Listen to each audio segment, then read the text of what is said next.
Shalom warga kerajaan, kembali lagi kita dalam Kingdom Community Message dengan tema Jemaat Mula-Mula, di mana materi ini sudah disampaikan oleh Bapak Pendeta Nala Widya pada ibadah hari Minggu kemarin.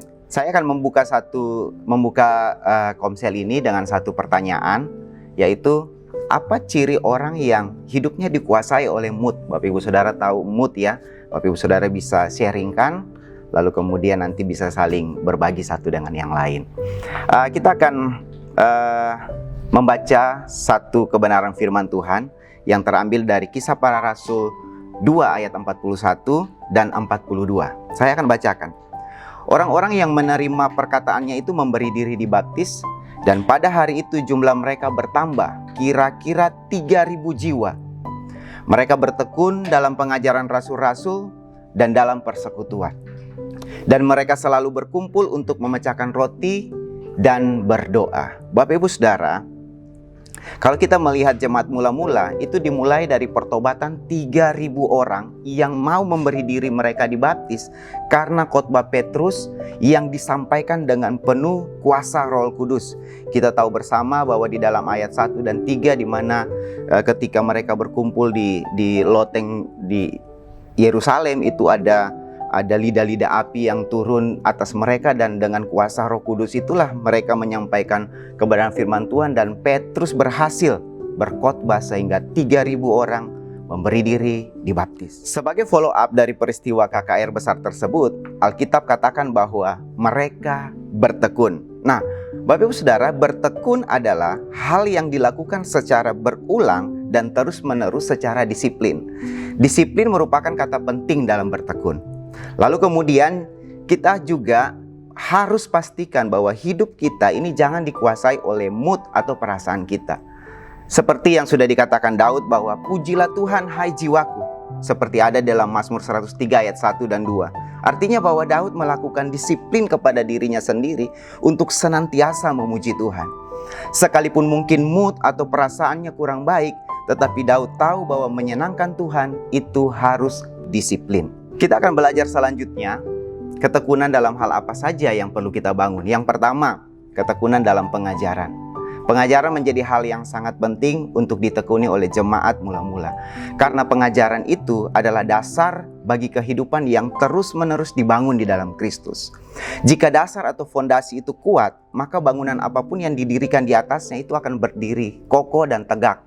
Oleh sebab itu, ketika kita memandang sesuatu pengajaran itu menjadi suatu yang membosankan, maka itu adalah hal yang boleh saya katakan terburuk dalam kehidupan kita. Jadi marilah kita memandang suatu pengajaran itu sebagai sesuatu yang perlu untuk kita, dan itu merupakan sesuatu yang merupakan kebutuhan kita, sehingga sekalipun membosankan itu tetap harus dikerjakan dengan disiplin.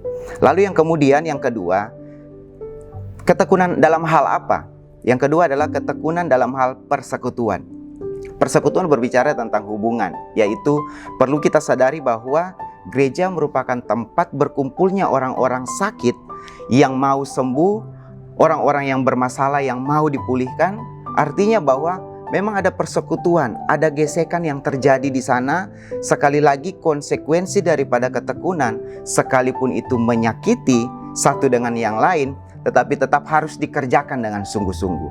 Persekutuan yang sungguh-sungguh itu akan membuat kehidupan jemaat semakin tajam. Sebab Alkitab berkata dalam Amsal 27 ayat 17, besi menajamkan besi, manusia menajamkan sesamanya. Lalu kemudian yang ketiga, tekun di dalam memecahkan roti. Memecahkan roti di sini berbicara tentang perjamuan kudus. Artinya bahwa mereka bertekun dalam mengingat korban, persekutuan dengan Yesus, sehingga jemaat mula-mula pada saat itu tetap hidup dalam pengharapan dan hidup di dalam kekudusan. Bapak Ibu Saudara, sebagai hasil dari kehidupan yang bertekun, jemaat mula-mula menghadapi kehidupan yang bertumbuh di dalam ikatan kasih persaudaraan yang melampaui batas kepemilikan. Artinya apa? Sehingga mereka mempunyai sesuatu itu bukan milik mereka saja, tetapi itu menjadi milik bersama, seperti dikatakan dalam ayat 44. Memecahkan roti juga yang ada di ayat 46 berarti bahwa mereka senantiasa berbagi kehidupan antara satu dengan yang lain. Dampak yang luar biasa, setiap hari Tuhan menambahkan jumlah orang-orang yang diselamatkan dalam persekutuan mereka. Dengan demikian Bapak Ibu Saudara, cara hidup yang baik akan membawa jiwa-jiwa untuk mengenal siapa itu pribadi Kristus. Baik, kita akan berdiskusi. Saya akan menyampaikan beberapa pertanyaan diskusi. Nanti Bapak Ibu Saudara bisa diskusikan ini dalam komunitas Bapak Ibu Saudara. Yang pertama, menurut Bapak Ibu Saudara, apa hasil atau dampak kehidupan orang yang dikuasai oleh mood? Lalu yang kedua, bagaimana sikap kita saat sedang bosan dalam pengajaran dan sedang disakiti dalam hubungan atau komunitas kita? Bagaimana sikap Bapak Ibu Saudara? Lalu yang berikut, yang ketiga, komitmen atau langkah-langkah apa yang harus Bapak Ibu Saudara ambil supaya kita mempunyai cara hidup yang baik dan benar dalam berkomunitas?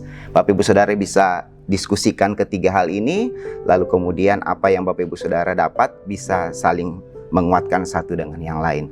Kita akan juga berdoa, di mana pokok-pokok doa yang akan saya sebut, Bapak Ibu Saudara bisa mengambil bagian bersama-sama dengan kami. Bapak Ibu Saudara di komunitas juga bisa bersepakat bersama-sama, lalu kemudian berdoa untuk pokok-pokok doa yang akan saya bacakan. Yang pertama, mari kita berdoa bagi pemulihan jemaat yang sakit atau yang sementara ini dalam pergumulan. Mari kita juga berdoa supaya jemaat mempunyai cara hidup yang baik dan benar di tengah setiap pergumulan yang sedang dialami.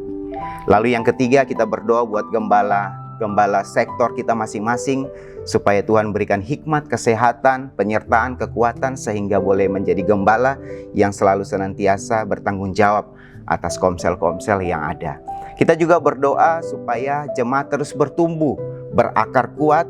Lalu kemudian kita berdoa supaya program-program online kita di GBI Rock Surabaya ini boleh berjalan dengan baik, dengan lancar, dan menjadi berkat bagi orang di luar sana. Lalu kemudian pokok doa yang berikut, kita berdoa untuk persiapan Natal satelit dan Natal sekota. Kita juga berdoa untuk penyelesaian pembangunan daripada Rock City Church. Lalu yang terakhir, kita berdoa supaya Tuhan campur tangan dan memberkati sehingga rencana untuk PPKM level 3 ini itu boleh berjalan dengan baik dan itu boleh mendatangkan sesuatu yang baik bagi bangsa kita, bangsa Indonesia.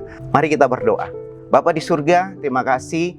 Kami bersyukur buat komsel kita hari ini, komsel kami hari ini. Biarlah komsel kami hari ini boleh menjadi sesuatu yang membuat kami tetap ada dalam kasih Tuhan, ada dalam persekutuan, ada dalam persaudaraan, sehingga kami boleh bertumbuh bersama dan menghasilkan buah untuk kemuliaan nama Tuhan. Di dalam nama Tuhan Yesus, kami berdoa dan mengucap syukur. Haleluya.